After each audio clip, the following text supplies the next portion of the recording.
Oi, pessoal! Sejam muito bem-vindos a mais um episódio aqui do Mente Sã Podcast. Eu sou a Carol Paiva e hoje estou aqui com o Fábio novamente. Tudo bem, Fábio? Tudo Fábio ótimo, Carol. Lira, que é psicólogo, É psicanalista. isso mesmo. E ele, né? Eu ia falar a gente vai conversar e ele vai falar sobre psicanálise. Vai detalhar, vai como é, destrinchar o que é a psicanálise, né?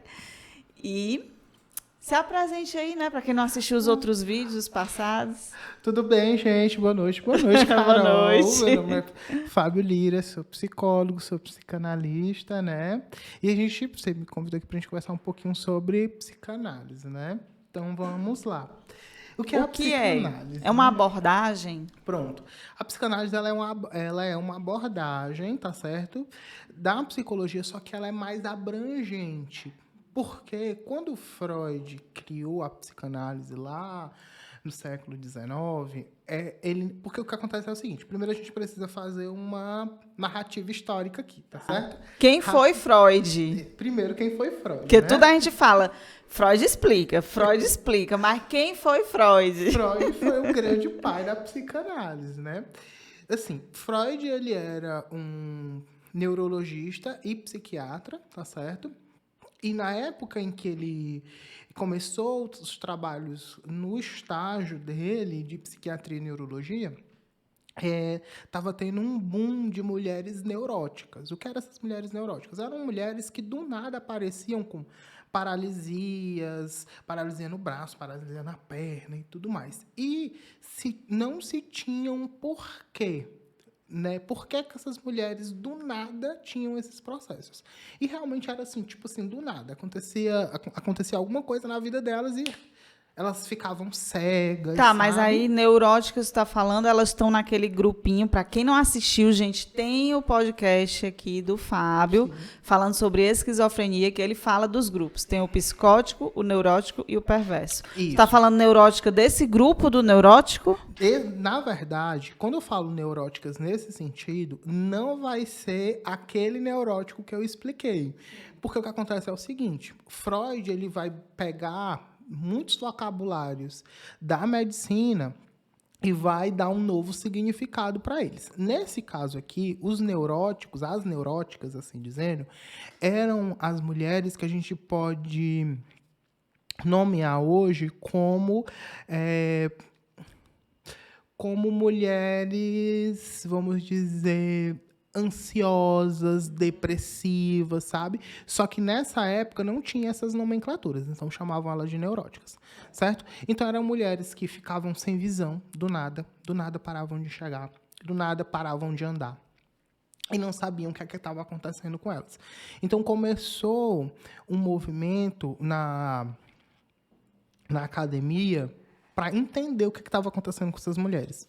E aí, como a gente comentou no podcast sobre esquizofrenia, né, nessa época, os tratamentos para as questões psíquicas eram muito atrozes. Tipo assim, era banho em água fervente, era banho em água gelada, sabe? Então, assim, eram quase que torturas. Então, Freud começou a perceber e disse assim, opa, isso não está melhorando.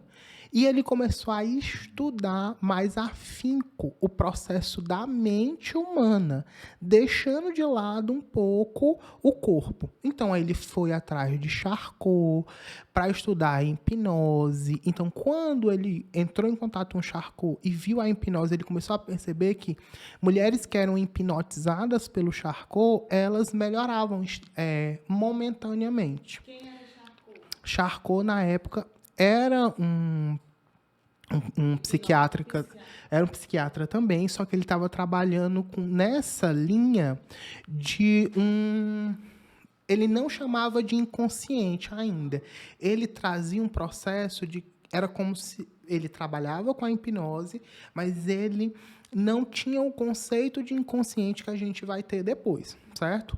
Essa hipnose era como se ele fizesse o seguinte, Carol, ele ia lá, hipnotizava a paciente, e aí na hipnose a paciente voltava a enxergar, a paciente voltava a andar.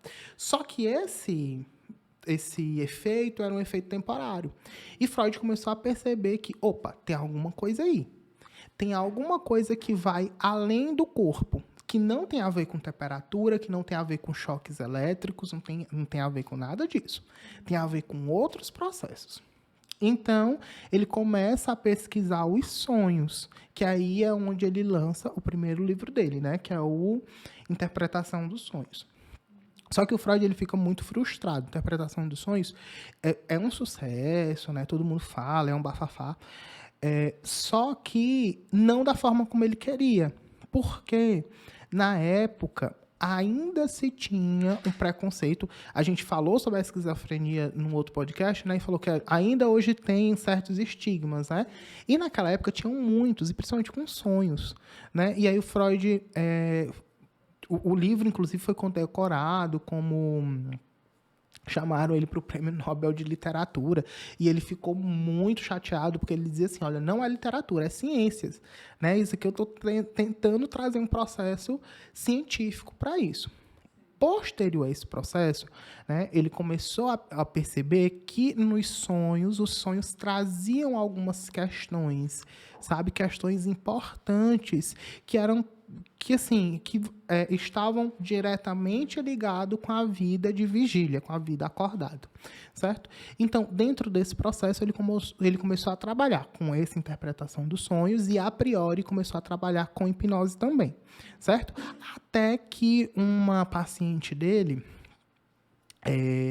chega para ele e diz o seguinte, cala a boca, eu quero falar. Ela fala bem assim, eu quero falar. E aí ela começa a falar sobre as situações que acontecem na vida dela. E aí ele, opa, tem alguma coisa nessa fala que começa a fazer movimentos para desencadear um entendimento por que essa mulher está sofrendo desses processos.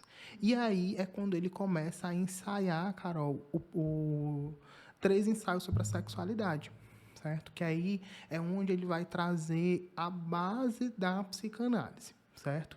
Onde ele vai trazer todas as questões, vai falar sobre as Mas como é? A psicanálise tem base na sexualidade? Isso, porque assim, a psicanálise, ele vai criar o seguinte, quando ele vai falar, e aí é onde a gente entra num ponto muito interessante.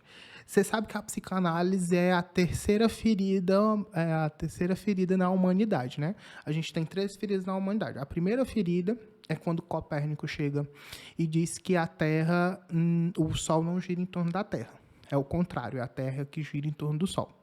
Essa é a primeira ferida da humanidade. A segunda ferida da humanidade é quando Darwin diz assim, nós não viemos do barro, nós viemos dos macacos, né? Existe um processo evolutivo aí. E a terceira ferida da humanidade é a psicanálise, porque a psicanálise vai dizer o seguinte, gente, as questões aí são libido, sabe? Muitas questões são libido, muitas questões têm a ver com a sexualidade. As crianças têm uma sexualidade e outra, o inconsciente é quem comanda tudo.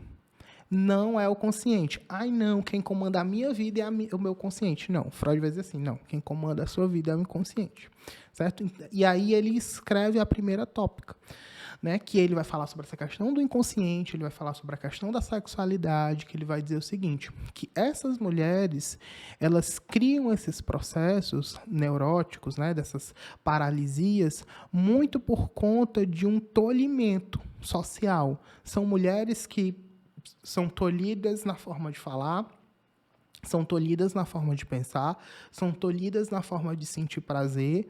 E ele diz que a partir do momento que essas mulheres elas fazem um movimento reverso, né, elas começam a se libertar.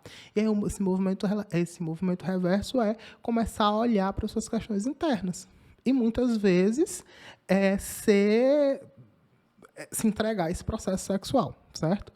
Tem um filme muito bom que é a Augustine, que é um filme que fala de uma assistida, né? Vamos dizer, de uma paciente do Charcot que ela tem paralisia no braço e aí ele faz um tratamento durante muito tempo com ela, né? Ele trabalha com ela com a hipnose Só que aí sempre acaba voltando. Primeiro é no braço esquerdo, depois é no braço direito, depois desce para a perna, até que ela entende que o processo dela é um processo sexual. E aí, quando ela transa com Charcot, ela se liberta desses processos de paralisia, sabe? Isso é um filme? Isso é um filme. Já indicando como é o nome? Agostini. Agostinho, tá. Isso, é um filme A minha lista tá enorme aqui de filme que eu tenho que assistir. É um filme maravilhoso, inclusive. Então, assim, voltando para Freud, ele começa a construir esse processo, né? E aí ele fala sobre essa sexualidade infantil, que ele vai dizer o seguinte, olha, a criança ela vai sentir prazer desde quando ela nasce, e aí ele traz as 3 fases da sexualidade, né? Que é o oral, que é o bebê que suga, que ele sente prazer em sugar. É o anal, que é quando o bebê ele começa a fazer aquele processo de segura e solta as fezes, e o terceiro estágio, que é o genital, né? Que é ali na adolescência, quando a libido ela vai para a genitália, né? E aí é onde a gente entra na puberdade e tudo mais. Então, assim, quando ele traz esse processo, a academia rejeita totalmente. Né? Não, Freud está louco, Freud não... Todo mundo chega a rir dele, né? Porque descredibiliza ele totalmente. Só que ele continua com os estudos, certo? E então, Freud... é como se a base da vida tem essa questão da sexualidade ali como base, né? Sim. Como se os problemas, eles pegam aquele gancho, eles começam, de alguma forma, nessa... Eles vão começar nesse processo aí da infância. Da infância, que envolve mãe, envolve pai, é isso? Isso, e aí é onde ele vai trazer a questão do Édipo. Certo, rapidinho, só para tu continuar. Eu tive até uma pessoa aqui que falou, o Carlos, né? Falou aqui sobre a questão da metafísica. Sim. Metafísica da doença. Essa questão de tu falar... a pessoa tinha um braço... Como era? Tinha dor no braço, dor na perna. Paralisava. Pode chamar como metafísica, que Sim. é algo mental que está causando o problema físico, alguma coisa assim. Pronto. Metafísica, o Freud, ele usou o termo de metapsicologia durante um tempo, só que ele não levou para frente. Aí foi quando ele trouxe a questão da psicanálise. Mas sim, pode-se usar esse nome. Posteriormente, o Freud vai chamar esses processos dessas mulheres como histéricas de... psicossomática, doenças psicossomáticas. Doenças psicossomáticas. Pronto. Ele vai a doença psicossomática, ela é como se fosse essa metafísica da doença, né? Isso mesmo. Então, assim, ele vai trazer ele vai nomear isso como doenças psicossomáticas, que são doenças que começam na psique e vão se somatizando no corpo, né? E aí hoje a gente tem várias. A gente tem depressão e tudo mais, burnout. E essas doenças psicossomáticas, com o tempo, elas vão criando doenças no próprio corpo. A gente estava comentando antes de começar o podcast sobre a questão da escovação, né? Que, por exemplo, tem pessoas que têm depressão que deixam de escovar os dentes. E aí acaba causando tártaro, e aí o tártaro acaba comendo lá todo o material do dente e tudo mais assim. Começa a criar outros movimentos de doença no corpo, certo? Então, Freud foi, nesse primeiro momento, execrado pela sociedade científica. Todo mundo achou ele um louco, achou ele, inclusive, um pervertido, certo? E aí, a psicanálise, ela continua nesse processo dela de construção científica e filosófica, tá certo? E, ao mesmo tempo, Wundt, ele está criando a psicologia, certo? E aí... Por que eu estou te falando desse processo? Porque a psicologia, ela vai ser criada por Wundt, certo? E ela vai ser aceita pela academia. Porque, até então, o que é ciência? Ciência é todo o processo que eu consigo replicar, Carol, e que eu consigo replicar de uma forma que eu tenha os mesmos resultados. A psicanálise você não consegue replicar. Eu não consigo dizer para você, Carol, que A mais B é igual a C na psicanálise. Não. Em alguns momentos, na psicanálise, A mais B vai ser igual a D. Entende? Então, a psicanálise ela é posta de lado no campo científico, certo? E a psicologia ela é aceita dentro da ciência. Enquanto a psicanálise está aqui no campo fora científico, ela vai produzindo saber, ela vai produzindo e ela vai se constituindo como uma filosofia. Posteriormente, certo? A psicologia ela se vê precisando de visões de homem. Né? A psicologia como um só, ela não consegue sustentar esse processo de ler esse homem, certo? Então, vão aparecendo as várias vertentes da psicologia, que é a psicologia existencialista, que é a psicologia, o behaviorismo, o humanismo, o TCC. As abordagens, certo? Entendi.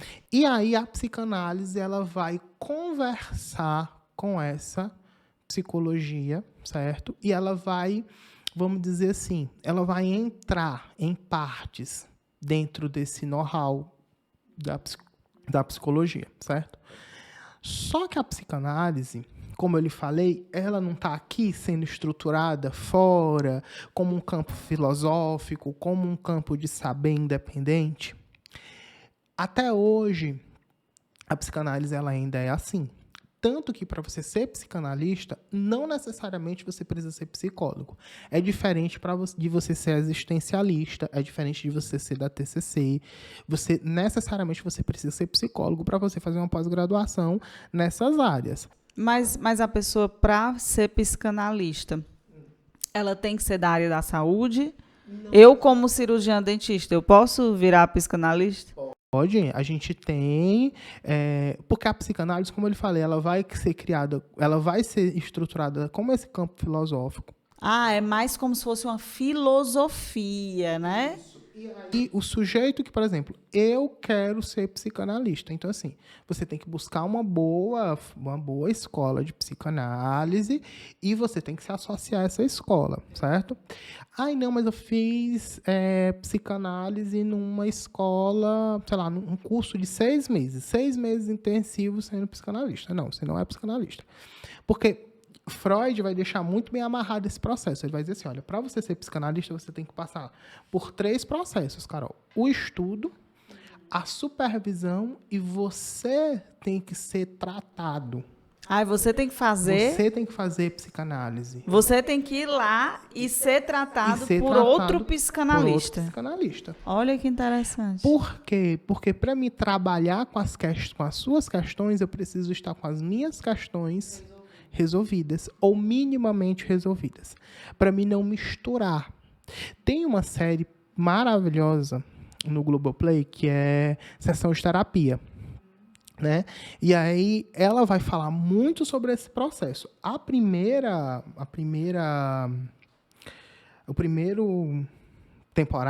temporada fala muito sobre esse psicólogo que está desconfigurado dentro dele mesmo, e aí ele tem uma relação com uma analisante dele, sabe? Então, a psicanálise ela exige esse processo.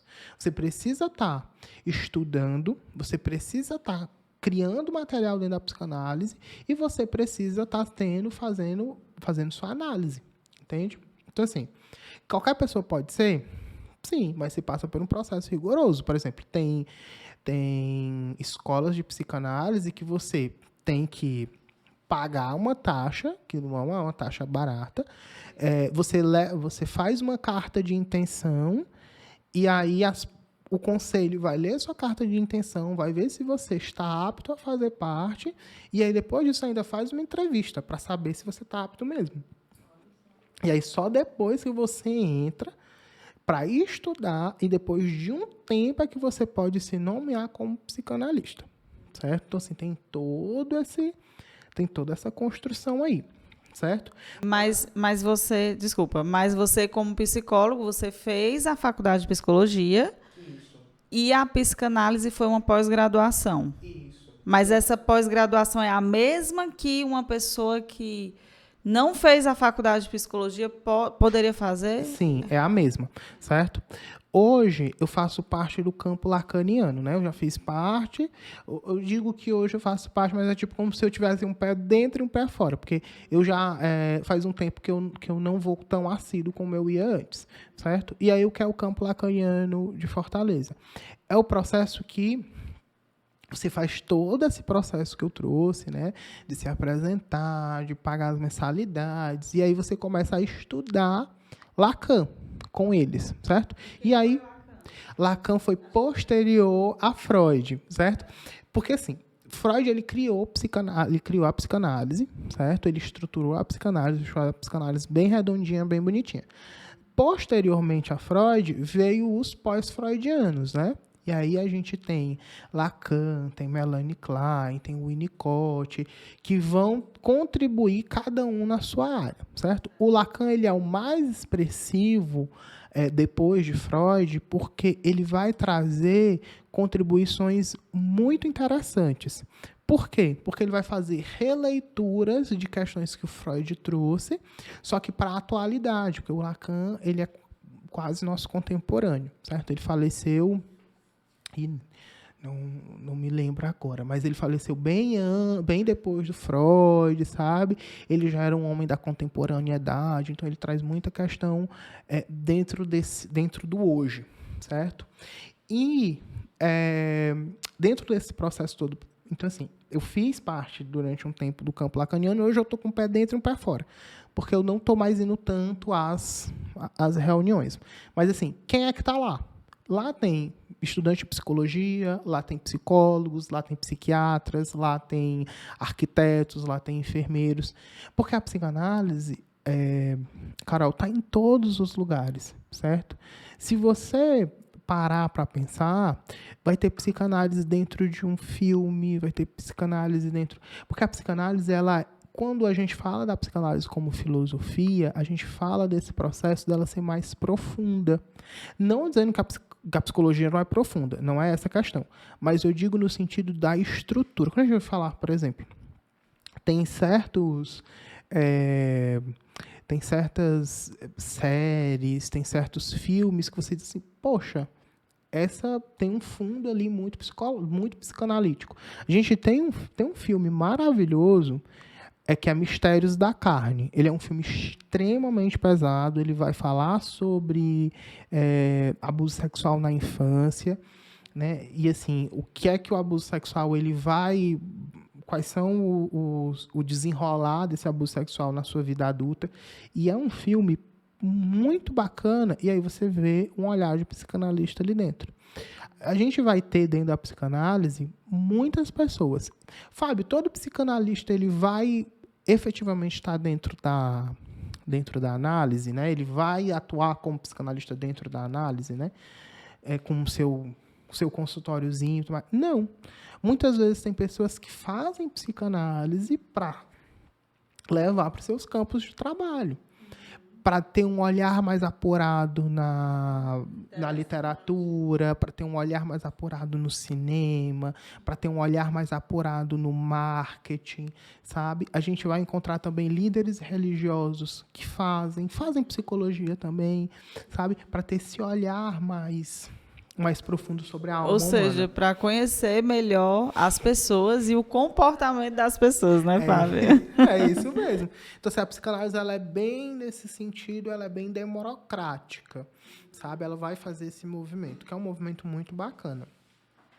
E aí, quando Freud, voltando lá para a questão da origem, né? E aí, quando o Freud levou isso para a academia, que a academia riu dele, disse que ele era uma loucura e tudo mais, ele não esmoreceu. Ele continuou trabalhando nesse processo, ele continuou produzindo, e ele produziu muito. É tanto que, quando o Freud chegou a falecer, ele já tinha a psicanálise muito bem construída, assim, né? É tanto que, por que você disse assim... Quem é Freud? A gente disse que Freud tudo explica, né? Porque, assim, Freud foi um dos... E aí isso, em alguns momentos, é algo elogiado e outros é algo criticado. Freud, ele construiu a psicanálise de uma forma, como eu falei, de uma forma bem redonda, que em alguns momentos ele não aceitou nem... Como é que eu posso dizer? Nem as pessoas irem lá e colocar a sua opinião. Ai, não, a psicanálise tem que ser assim. Não. Tanto que ele, posteriormente, ele rompe com Jung, né? Ele e Jung também era psiquiatra e também era estudante de psicanálise, só que Jung começou a trazer várias questões a mais, né? Questões envolvendo símbolos, questões envolvendo religiosidade, e aí Freud, quando começou a ver aquilo dali, ele disse assim, não, Jung, não é assim. Isso que você está fazendo não é psicanálise. E aí ele, não, mas eu estou querendo dar uma contribuição para a psicanálise. Ele, não. Aí o Freud, não é bem assim. Não está certo. Você está fazendo outra coisa e está dando nome de psicanálise. E aí é quando eles rompem e o Jung vai construir a psicologia analítica, que tem essa base na psicanálise, mas que vai ter um olhar dentro dos símbolos, dentro da religiosidade. Mas essa psicologia analítica é outra abordagem, tipo TCC, humanística? É isso mesmo, é outra abordagem. E aí ela vai beber muito da psicanálise nesse sentido. Então, hoje a psicanálise, você me pergunta assim, o que é a psicanálise? A psicanálise é uma abordagem da psicologia? Não. A psicanálise ela é uma estrutura filosófica que perpassa esse processo da psicologia. Tanto que não necessariamente eu preciso ser psicólogo para me ser psicanalista, sabe? Mas é interessante que você seja da área da saúde, para você poder ter um traquejo maior, sabe? Porque, por exemplo, a psicanálise em si, Carol, ela vai te dar um olhar sobre o humano, mas ela não vai te dar a forma como você possa lidar com esse humano, sabe? A psicologia vai te dar essa forma. Tem um caso, por exemplo, rapidinho, né, que uma professora levou uma vez sobre psicanálise, que uma mãe teve o filho que cometeu suicídio e ela foi buscar um psicanalista. E aí o psicanalista começou a trabalhar com ela a culpa que ela tinha sobre a morte do filho. A mãe ficou arrasada. E aí, posteriormente, a mãe foi buscar saber, esse psicanalista ele era arquiteto, né? E aí é onde eu falo sobre o traquejo do humano. Quando você faz, por exemplo, uma medicina, uma psicologia da vida, você sabe que tem certos assuntos que você não pode tocar até que o paciente esteja bem estruturado para aquilo. Óbvio que a mãe sentiu uma dor extrema e óbvio que a mãe sentia-se culpada. E óbvio que tinha que ser trabalhado aquilo. Mas num primeiro momento de luto, jamais eu ia inverter a polaridade da situação. E dizer assim, olha, não, qual é a sua culpa sobre esse processo? Entende? É ilógico fazer isso. Mas isso é ilógico para quem já tem um trabalho, um traquejo no social. Com as pessoas, com o sujeito. É diferente de outras áreas. Entende? É tanto que a gente precisa ter muito cuidado. Eu gosto muito, na minha forma de fazer análise, Carol, eu gosto muito de indicar filmes, livros para os meus pacientes. E aí eu digo assim, olha, tem série tal que é super interessante você assistir, tá acontecendo uma exposição em tal lugar, se você puder ir, é muito bom. E assim, a partir daquela exposição, a partir daquele filme, analise essa frase que você está trazendo, pense um pouquinho sobre essa situação que você está vivendo na sua vida. Só que eu tenho que ter cuidado também, sabe? De, por exemplo, eu tô com um paciente no ápice do borderline, que está se cortando, que acha que a vida não tem valor nem nada. Eu pego e digo assim, fulano, assista Geração Prozac. Geração Prozac é um filme maravilhoso, que é um filme que fala sobre esse processo do existir e tudo mais. Só que se o fulano tiver no momento de ápice do borderline, ele vai pegar aquele filme e vai distorcer. Entende? Então, assim, eu tenho que colocar até as sugestões de uma forma que ele vai conseguir absorver. E isso só é possível, Carol, quando eu tenho um olhar humano sobre aquele sujeito. E aí, quem é que vai dar esse olhar humano? A psicologia vai dar isso, a medicina vai dar isso, a área humana, né? As áreas humanas vão dar isso. Por exemplo, eu tenho uma colega que é psiquiatra, que é a doutora Lígia, que ela fez psicanálise durante um tempo, só que depois ela saiu, porque ela disse que não gostou muito de Freud. Mas ela é muito humana, sabe? E assim, inclusive a gente comentando até, falei com ela assim, olha, você usa muito, né, desse processo, ela usa muito da psicanálise, usa muito da própria analítica do Jung para me atender meus pacientes. Como é que eu uso isso? Quando eu sento com o meu paciente e eu deixo que ele fale livremente. A associação livre. Esse processo que é o que vai dar o boom da psicanálise, quando eu disse para você que a paciente do Freud disse assim, ei, cale-se, eu quero falar, que ele vai chamar isso de associação livre. Então, quando essa psiquiatra ela faz esse movimento de associação livre, ela está usando da psicanálise dentro do trabalho dela, sabe? Porque, assim, geralmente, quando você fala sobre médico, né, principalmente médico psiquiátrico, é tipo assim, sim, o que é que a família está dizendo dele? Ah, ele está tendo isso, isso, isso. Ah, tá bom, tá aqui o remédio, pronto, tá aqui, vai embora. Não, ela faz todo um processo de escutar o sujeito, de entender o sujeito. Isso é psicanálise, isso é associação livre, certo? Então, assim, qualquer pessoa pode fazer? Sim, qualquer pessoa graduada pode fazer. Mas nem todo mundo pode ir para a clínica. Aí, se você me perguntar assim, Fábio, tem uma regulamentação para ir para a clínica? Tipo assim, a psicanálise tem uma regulamentação nesse sentido? Ir para a clínica é atender pacientes. Isso. Né? Isso. Não tem. Né? Não existe uma regulamentação. O que existe é o seguinte, é um movimento de você, do próprio sujeito que está ali no processo, entender que ele não pode ir para a clínica. Entende que ele não tem suporte para isso.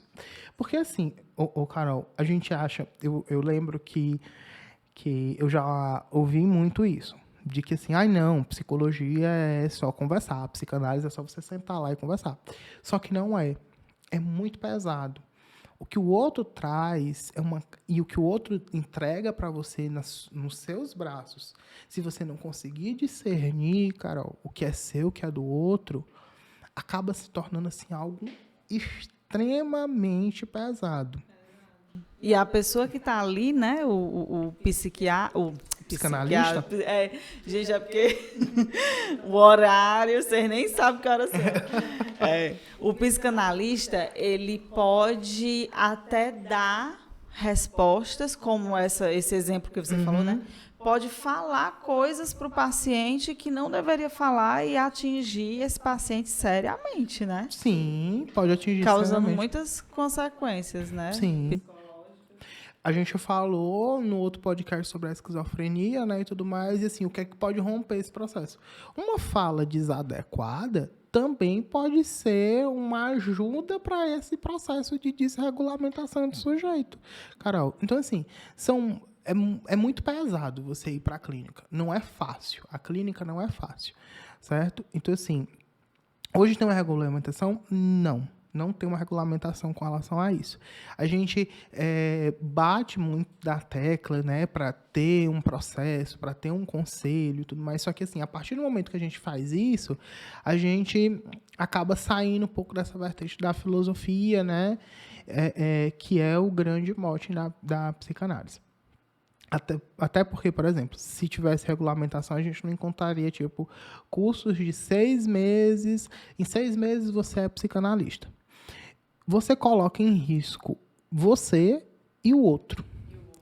E assim, muito esse processo de você se colocar em risco, Carol, você também, o sujeito que ali se diz assim, não sou psicanalista, posso resolver isso, posso resolver aquilo, você imaginar que, tipo, tudo aquilo que aquele sujeito está trazendo para você, o sujeito que você está analisando traz e joga em cima daquele analista, se ele não tiver um suporte, ele também pode se quebrar, sabe? Por isso que eu falei para você, Freud ele exigiu que todos os psicanalistas eles fossem analisados. O único psicanalista que não foi analisado, o que não podia ser analisado era Freud, que é o primeiro, né? Não tinha outro.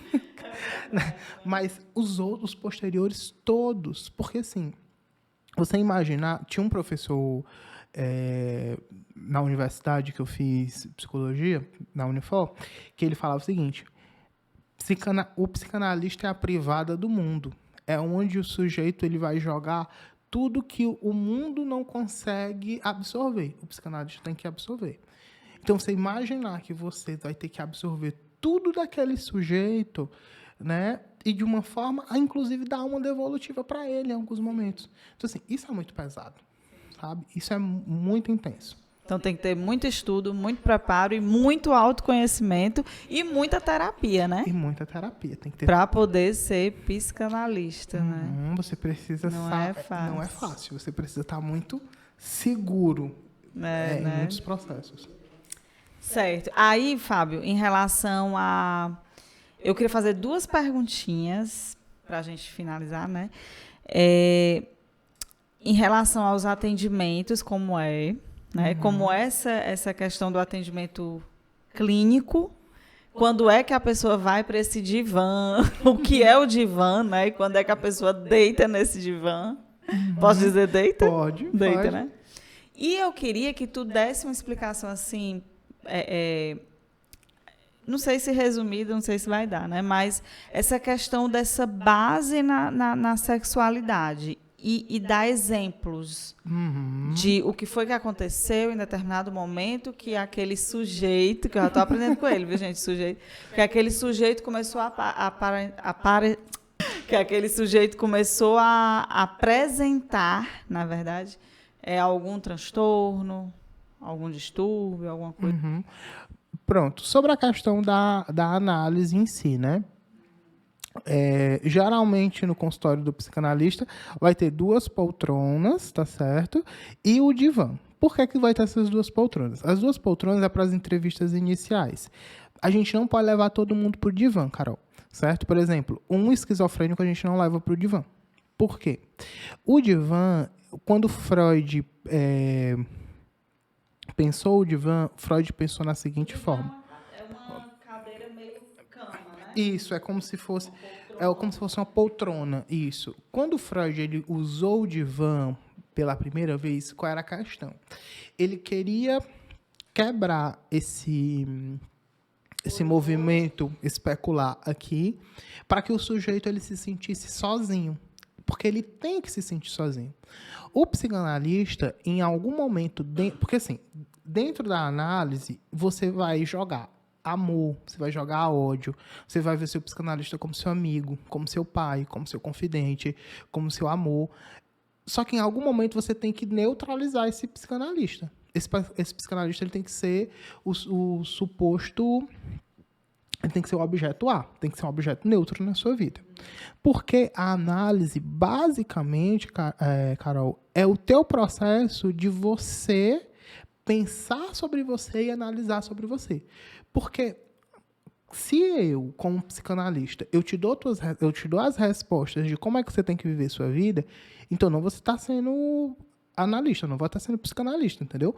Eu vou estar sendo um conselheiro, entendeu? Ou então eu vou estar voltando e fazendo a mesma coisa que Charcot fazia, que era hipnotizar você e dizer o que é que você tinha que fazer em vigília e te tirar do transe. Então, Freud ele dizia o seguinte: o caminho tem que ser o sujeito tem que encontrar o caminho dele.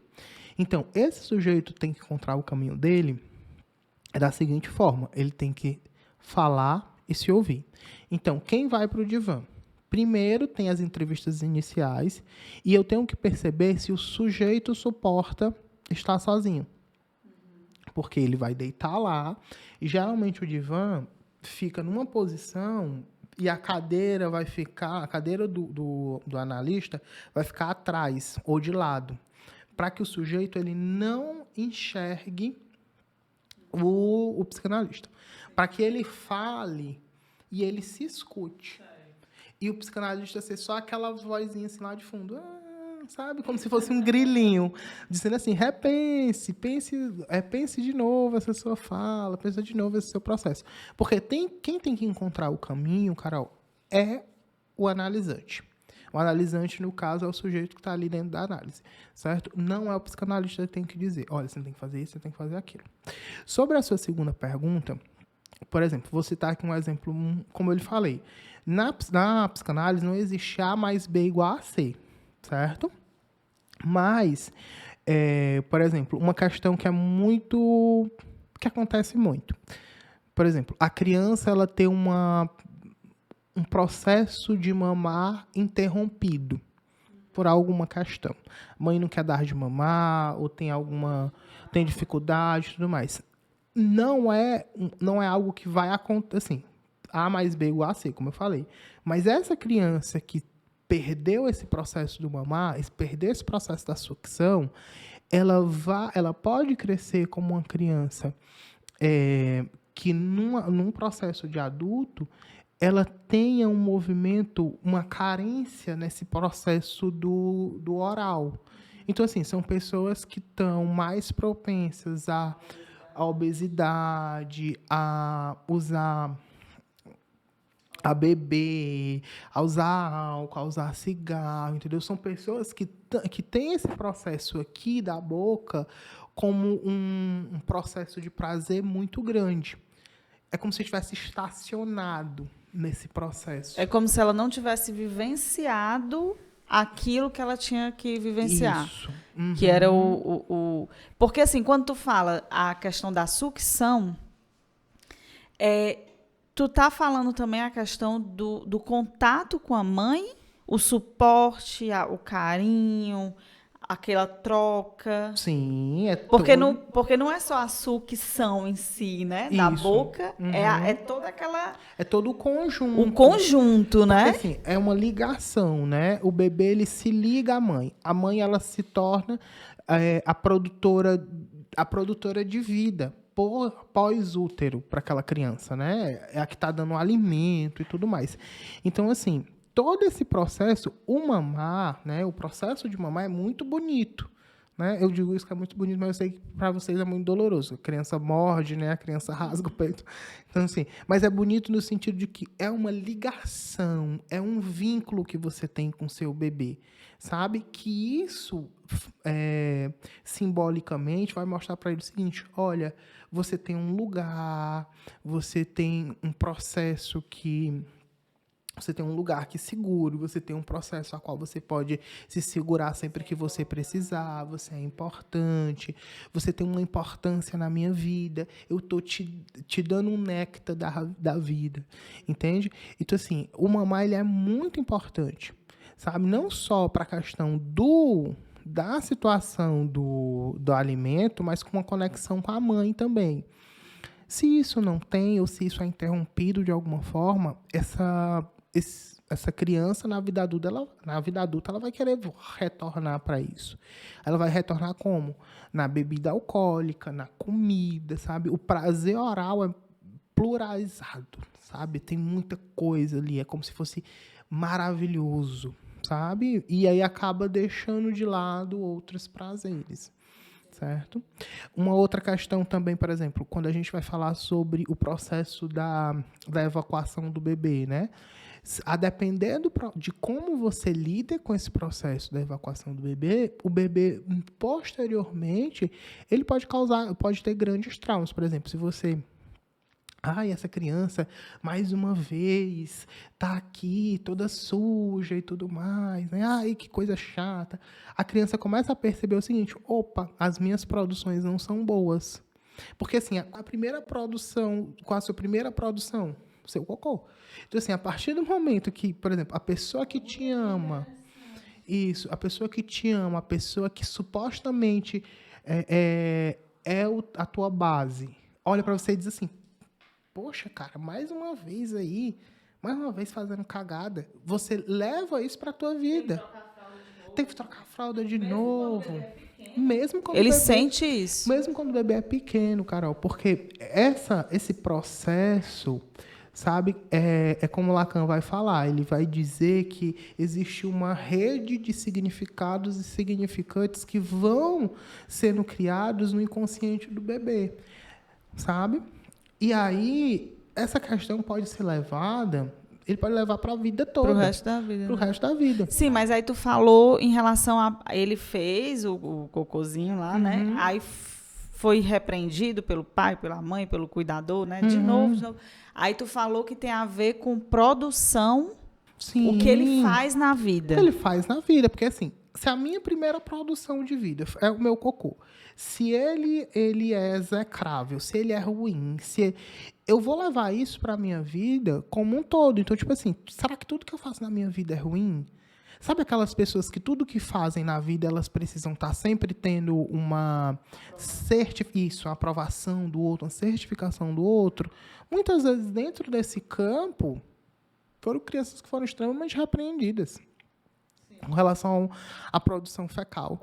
Entende? São crianças que foram tolhidas nesse processo. Mais uma vez, que chatice. Então, assim, são crianças que vão sendo tolhidas. Então, assim, ao longo da vida, elas podem ser maravilhosas. Elas são boas em tudo que elas fazem, mas elas sempre vão precisar da aprovação do outro. Por quê? Porque, às vezes, na infância, teve essa desaprovação das suas construções, sabe? Eu digo muito para os meus pacientes o seguinte, não é que vocês têm que fazer uma festa toda vida que os bebês de vocês fazem cocô, mas assim, cuidado com o que você fala, o que o bebê sente. O bebê está ali e ele não está a par. A gente acha assim, não, o bebê não está escutando, o bebê não está nem aí, não, é só uma criança, né? Não. O bebê, ele sente as vibrações, né? Ele sente o tom da sua voz, a forma como você lida com ele, e isso ele vai levar para a vida. Às vezes, por exemplo, uma relação onde... Por que se fala muito da lei da palmada, né? Não pode bater, não... E aí tem pais que dizem assim, não, isso é uma bobagem, eu apanhei a minha vida inteira e nunca tive problema nenhum. A questão é o seguinte, Carol, imagine a seguinte situação, você ama uma pessoa muito, você ama uma pessoa demais, e essa pessoa te bate e diz assim, eu tô te batendo, mas é pro teu bem, é porque eu te amo. Quando você ficar adulta, você vai dizer assim, gente, as relações de dor e amor estão muito próximas. Então, sei lá, meu namorado é grosseiro comigo, meu namorado me dá uma tapa, aí ele te dá uma tapa e diz assim, olha, eu fiz isso, mas é porque eu te amo. Aí você, de fato, ele me ama mesmo. Eu nem sei por que eu estou tendo essa afirmação que ele me ama, mas eu sinto lá dentro que ele me ama. Aí a gente volta para a tua infância, que foi uma construção. A tua construção foi essa. Tipo assim, amor e dor estão juntos, sabe? Um outro caso também, rapidinho, por exemplo, que fez com que o Freud ele rompesse com Jung, foi justamente um processo desse. O Jung tem um filme que o nome do filme é Método Perigoso, que assim conta a história quando o Jung ele se envolve com a paciente, porque uma das pacientes do Jung tinha uma relação muito ruim com o pai batia nela e tudo mais, e ela associou isso a prazer, associou isso a gozo. Então o Jung acabou batendo nessa paciente, acabou, inclusive, tendo uma relação sexual com essa paciente, e isso era uma questão que Freud batia muito na tecla, que dizia o seguinte, olha, você precisa ter muito cuidado, porque aí a gente volta para a questão da libido. Quando a gente vai falar sobre libido, quando a gente vai falar sobre sexo, Carol, dentro da análise, a gente vai falar sobre isso, sabe? A depender de como esse processo ele é importante na sua vida, o analista ele vai perguntar, o analista ele vai falar sobre isso. Então, assim, você precisa ter confiança de que o analista ele não está fazendo aquilo dali por, vamos dizer assim, por um desejo sexual dele. Não. Entendeu? E você não pode estar constrangido também por esse processo, né? E em relação a produção, tá só avisando que horas são aqui pra gente. Não, mas tá tudo sob controle. E em relação, Fábio, a relação, em relação à relação, é ótimo, né? Mas, assim, fala um pouquinho sobre a visão da psicanálise nessa ruptura do relacionamento com a mãe, que é a figura principal. A mãe é a figura principal ali na psicanálise, ali no sujeito, na Sim. formação. Olha, a mãe tem um papel muito importante, porque a mãe ela vai ser a que criou, né? Vai ser a que gerou o sujeito, vai ser a que vai amamentar o sujeito. Ela é de fato muito importante, certo? Essa dialética com a mãe é muito importante. Agora, a ruptura com a mãe também é muito importante. Por que é importante? Porque se eu não romper com a mãe, Carol, eu vou virar um sujeito que eu não tenho personalidade própria. Eu não vou viver por mim mesmo, eu vou viver pela minha mãe. A gente tem aquele filme maravilhoso, Psicose, que fala muito sobre esse processo, né? O sujeito, ele se ligou à mãe de uma tal forma que quando a mãe morreu, né, ele se vestia como ela, né? Inclusive tem uma série, né, no Netflix também. Eu não lembro como é o nome da série. Acho que é Beth Motels, alguma coisa assim, que traz esse processo. Nós estamos ligados com as nossas mães, nós nascemos ligados pelo cordão umbilical. Quando se corta esse cordão umbilical, ótimo, a gente tem o primeiro corte do cordão umbilical. Depois a gente tem que ter o segundo corte, que aí o Freud vai chamar isso do Édipo, né? Que é quando o pai chega pro bebê e vai dizer o seguinte, olha, no caso do menino, né? Olha, essa daqui é a minha mulher e você tem que buscar a sua mulher, certo? E aí, é só o pai que pode fazer isso? Não, às vezes o trabalho também faz. A mãe tem que voltar a trabalhar. Então, assim, o bebê começa a entender que, eu preciso me movimentar sozinho, eu preciso buscar minhas coisas. E assim, quando a gente está falando sobre esses processos, parece ser muito fantasioso, né? Porque a gente diz assim, não, na cabeça de um bebê passa tudo isso, passa muita informação ali. Eles estão num movimento de construção da sua vida, de construção do ambiente, de construção dos personagens que estão ao seu redor, que é muito intenso, sabe? A Melanie Klein, que é uma das autoras que vai falar mais sobre essa questão do inconsciente do bebê, ela trabalha muito esse processo, que ela vai dizer o seguinte, olha, o bebê, desde o momento que ele nasce, ele já está ali num processo de trabalhar esses significados, esses significantes, sabe? Ele já vai estar trabalhando nesse mundo. Quem é que ele gosta, quem é que ele não gosta? O bebê te estranhou, né? Tinha aquela situação. O bebê te estranhou, o bebê não gosta de ti. É essa produção que ele está criando, sabe? Quem são as pessoas que eu gosto, quem são as pessoas que eu não gosto, quem são as pessoas que eu me ligo, quem são as pessoas que eu não me ligo. E aí, essa ligação com a mãe é importantíssima.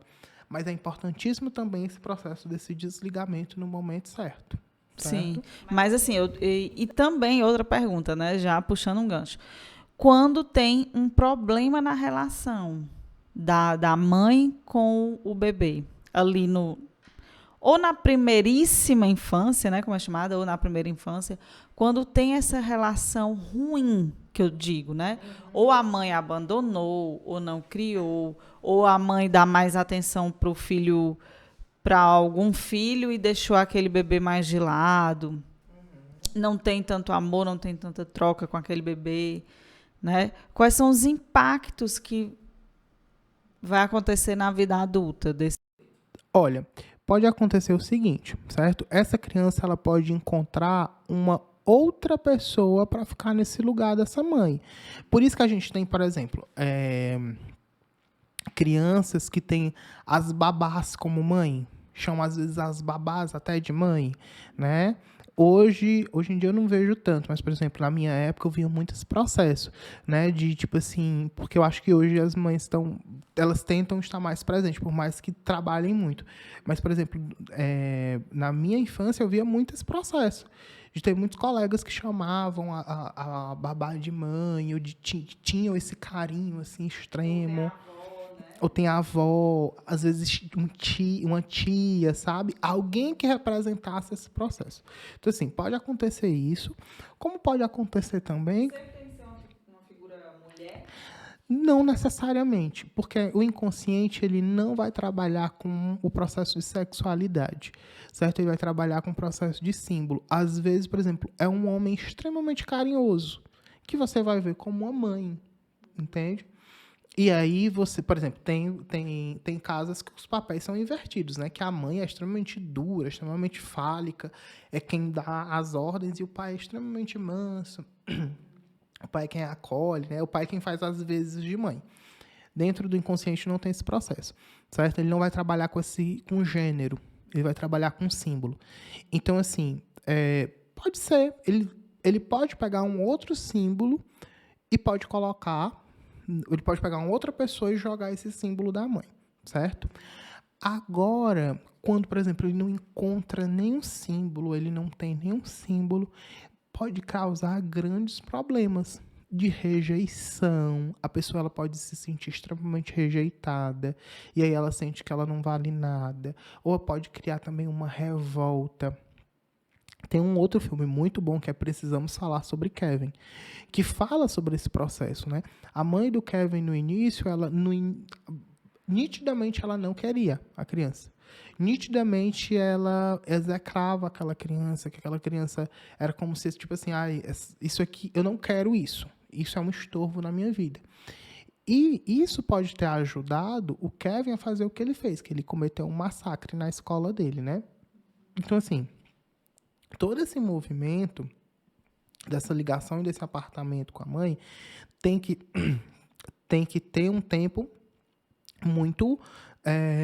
como é que eu posso dizer, Carol? Tem que ter um tempo certo, sabe? Eu nem posso acolher o filho de mais, nem posso acolher o filho de menos, sabe? É toda uma dosagem. Ter criança, né? Criar uma criança é muito intenso, né? Aí os papais aí que querem, as pessoas que querem ser pai, querem ser mãe, tem que ter muito cuidado nesse processo, porque não é só ter condições financeiras, sabe, Carol? É ter condições psíquicas mesmo para suportar esse processo. Inclusive para suportar o processo, por exemplo, quando você diz assim, quando é que o bebê se desliga da mãe? O bebê tem que se desligar da mãe num certo momento, tipo ali 5, 6 anos, a criança ela já tem que começar até a independência dela, por exemplo, quando ela vai para a escolinha e tudo mais. E quando a mãe tem que se desprender desse bebê. Porque às vezes o bebê quer se desprender e a mãe não quer. Entendeu? Sabe aquelas mães extremamente possessivas, sabe? E eu sou por mãe que coruja. a causa dessa questão da mãe ser muito coruja, muito possessiva, controladora, algo do tipo assim? Tem alguma causa? Pode ter muitas causas, sabe, Carol? Principalmente a questão do processo de controle. Eu quero ter controle sobre esse processo. Imagine que um bebê saiu de dentro de você. Você sempre olha aquele sujeito como parte de mim. Você é parte de mim, você é parte do meu sangue, você é parte do meu corpo, né? Você mamou em mim e tudo mais, assim, você tem a obrigação de ser uma extensão minha, sabe? Inconscientemente ela pode trazer esse processo. E aí, claro que ela precisa entender que, por exemplo, essa criança, esse sujeito que se formou é um sujeito à parte, mas é difícil. Né, de você pensar assim, não, o meu filho vai ter vontades próprias, né, vai ter uma vida própria, vai ter uma vida sem mim. Como é que uma criança vai ter uma vida sem mim? Mas elas vão ter. Né? Então, assim, esse processo tem N fatores, desde, por exemplo, a mãe ter processos na própria infância, ela querer compensar com o filho, tipo assim, eu fui muito negligenciada na infância e eu quero... Faz o contrário, quero amar demais meu filho. Tem N processos. Gente, se a gente continuasse aqui, dava horas e horas de podcast, né, Fábio? Mas, infelizmente, a gente vai ter que encerrar, até por conta do espaço, né, e tudo. Mas, para finalizar, eu queria que você assim, resumisse o que é psicanálise para você, o que é psicanálise para a sociedade, né? Qual é o bem que a psicanálise pode trazer. E vamos fazer aquela dinâmicazinha também, né? De deixar a frase. Eu estava pensando numa frase super básica. Freud explica. Ótimo, maravilha, adorei. No final, gente, eu falo já da dinâmica. Vai, Fábio. Pra mim, Carol, psicanálise pra mim, Fábio Lira, tá certo? Psicanálise pra mim, ela é uma forma de viver. Eu digo que eu não consigo... Logo no início da graduação, uma psicóloga uma vez chegou para mim e disse o seguinte: você não escolhe a abordagem que te escolhe. Né? Eu disse assim, isso é uma grande bobagem. E aí depois, isso na minha arrogância de calouro, né? E aí depois eu disse assim, não, de fato ela tem razão. É como as varinhas de Hogwarts, né? Do Harry Potter. Você não escolhe a varinha que te escolhe. Então, assim, hoje eu percebo o seguinte, por que eu digo que psicanálise é a minha vida? Porque eu não consigo dissociar. Por mais que eu tente. Não é que eu esteja analisando todo mundo a todo tempo. Não é isso. Mas é algo natural para mim. Olhar e ver traços, sabe? E ver coisas que eu estudei dentro da psicanálise. Ver, sabe? Então, assim, psicanálise para mim é isso. Psicanálise para o mundo... eu trago uma fala de uma psicanalista que eu amo, que é a Elizabeth Roudinesco. Ela escreveu um livro Pra que Psicanálise? E ela diz assim, depois de 100 anos, né, de construção da psicanálise, já assim, a gente tem remédio para quase todas as doenças psíquicas no mundo. A gente tem religião para quase todas as pessoas no mundo. A gente tem um guru para cada pessoa no mundo. Por que a psicanálise ela ainda se faz presente? E aí a Roudinesco diz assim, a psicanálise ela se faz presente porque ela vai num ponto que nenhuma outra vai. Então, assim, para o mundo que é a psicanálise, eu diria o seguinte, a psicanálise ela é esse olho que tudo vê, sabe? Ela é esse processo. Porque ela faz você...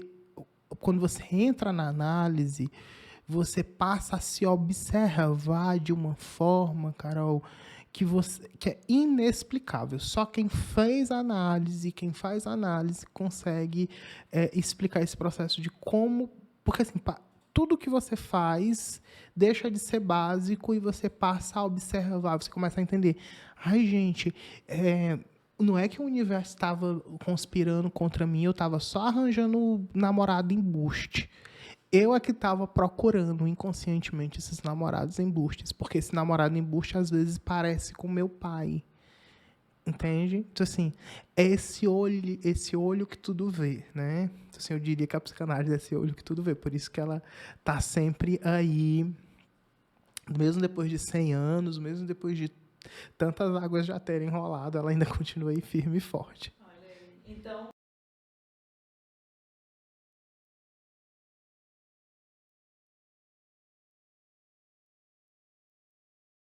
Sim, Segundo a psicanálise. Sim, a gente vive inconsciente. Assim, e para resumir esse processo da psicanálise, é tipo assim, como você disse, eu não sou rei nem dentro da minha cabeça.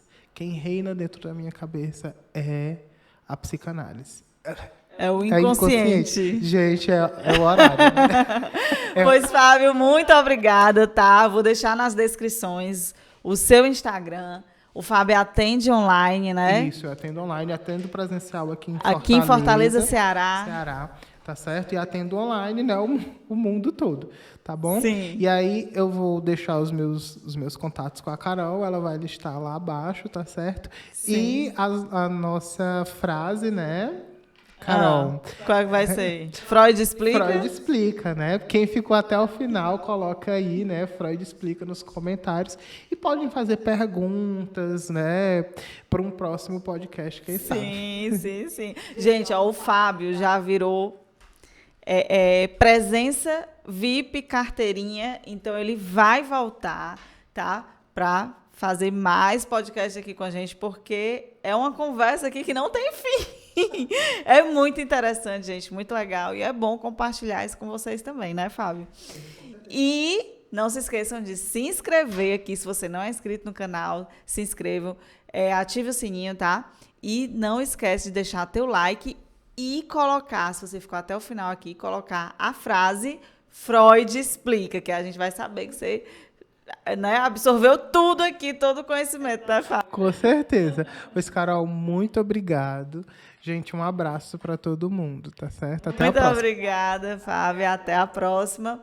Obrigada, gente. Eu já dei um beijo antes. Um beijo e até a próxima. Tchau.